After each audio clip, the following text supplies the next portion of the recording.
ஊழல் இல்லாத ஆட்சியை கொடுக்க வேண்டும் என்பதே பிரதமர் மோடியின் குறிக்கோள் என பாஜக மாநில தலைவர் அண்ணாமலை தெரிவித்துள்ளார்.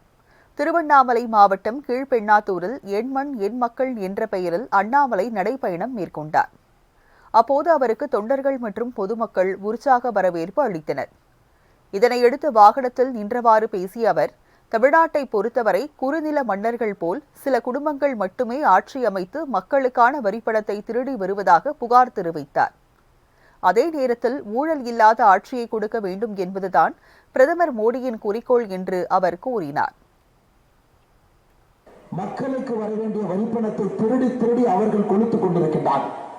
அதிலே ஒரு முக்கியமானவர் அண்ணன் ஏவா வேலு. அதனாலதான் யாரும் ஏவா வேலுன்னு சொல்ல மாட்டாங்க. அவர் பேரே ஏடிஎம் வேலு. திராவிட முன்னேற்ற கழகத்தினுடைய ஏடிஎம், எனி டைம் மணி. 24 மணி நேரத்தில் ஸ்டாலின் ஐயாவுக்கோ திமுகவுக்கோ எப்போ பணம் வேண்டும் என்றாலும் கூட எனி டைம் மணி அவர் தான் இந்த தொகுதியினுடைய ஏவா வேலு.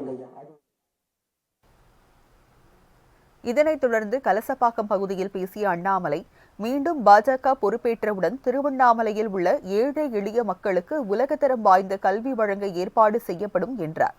தொடர்ந்து பேசிய அவர், தமிழ்நாட்டில் இந்து மக்களுக்கு எதிரான ஆட்சி நடைபெற்றுக் கொண்டிருப்பதாகவும், பொய்யை மட்டும் மூலதனமாக கொண்டு திமுகவினர் ஆட்சி நடத்தி வருவதாகவும் குற்றம் சாட்டினார்.